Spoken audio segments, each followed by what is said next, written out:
Good morning student. आज की इस क्लास में हम लोग फ्रेडरिक विंसलो टेलर यानी कि FW टेलर के बारे में जानेंगे कि उनका जीवन कैसा था, वे किस प्रकार से मैनेजमेंट गुरु बन गए, वे किस प्रकार से आधुनिक प्रबंध के पिता कहलाने लगे और प्रबंध के क्षेत्र में उनका क्या क्या योगदान है। तो चलिए बिना देर के हुए आज का यह टॉपिक शुरू करते हैं और जानते हैं FW टेलर जी के बारे में कुछ महत्वपूर्ण बातें।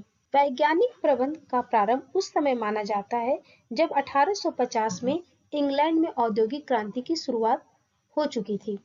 उस समय बड़े पैमाने पर उत्पादन करना, नई नई मशीनों का आविष्कार करना, यातायात एवं संचार के साधनों का विकास करना, बढ़ती हुई तीव्र मांग को पूरा करने के लिए उत्पादन की नई तकनीकों का प्रयोग करना आवश्यक हो गया था। इस औद्योगिक क्रांति के समय उत्पादन के नए नए तरीके अपनाए गए और प्रबंध के कार्यों में भी विज्ञान का प्रयोग किया गया।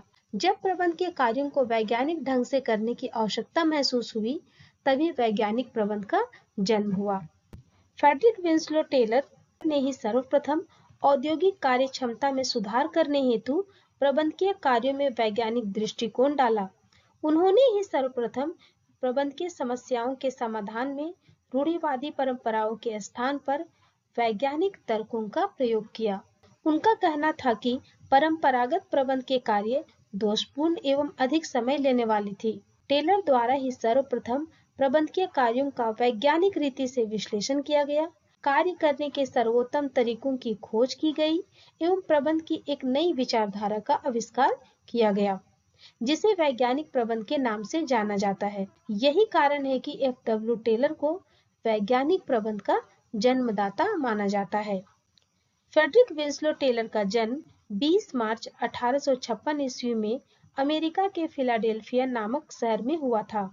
उन्होंने अपने करियर की शुरुआत 1884 ईस्वी में छोटी मशीन बनाने वाली कंपनी, जिसका नाम मिडवेल स्टील वर्क्स था, उसमें श्रमिक के रूप में की।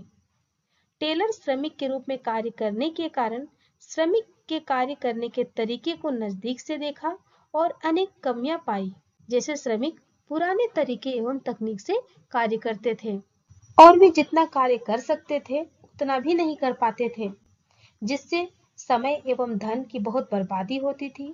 साथ ही साथ वे प्रतिदिन ये सोचने में अधिक समय बिता देते थे कि वे आज कौन सा कार्य करेंगे, अर्थात उन्हें कौन सा कार्य करना है, क्योंकि अपने प्रतिदिन के कार्य के वे स्वयं ही निर्णय लेते थे।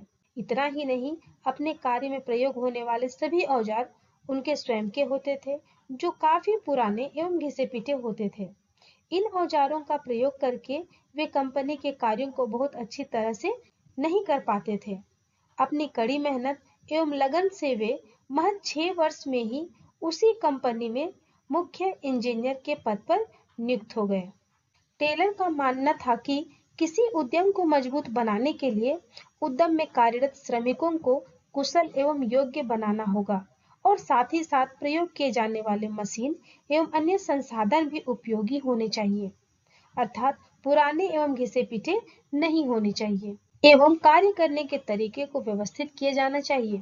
1896 ईस्वी में वे बेथलहेम आयरन कंपनी में कार्य किया, जहां उन्होंने वैज्ञानिक प्रबंध का परिचय दिया। उस समय उनकी बहुत आलोचना भी की गई और उन्हें नौकरी से निकाल दिया गया।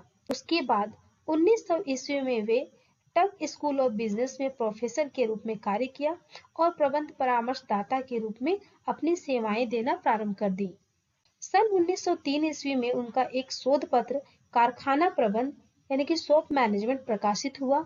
सन 1911 ईस्वी में इनकी वैज्ञानिक प्रबंध के सिद्धांत प्रिंसिपल्स ऑफ साइंटिफिक मैनेजमेंट नामक पुस्तक प्रकाशित हुई और 1915 में उनकी निमोनिया के कारण मृत्यु हो गई, लेकिन प्रबंध के क्षेत्र में उनका योगदान आज भी जीवित है।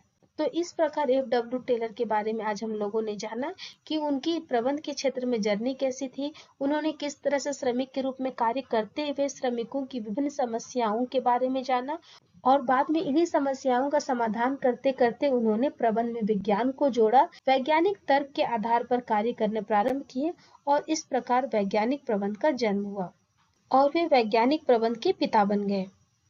तो स्टूडेंट, इस प्रकार आज हम लोगों ने FW टेलर के बारे में कुछ महत्वपूर्ण बातों को जाना। अगर आज का यह टॉपिक आपको समझ में आ गया हो, अच्छा लगा हो तो इसे जरूर लाइक करें, दूसरों को शेयर करें और यदि चैनल पे नए हैं तो चैनल को जरूर सब्सक्राइब कर लें।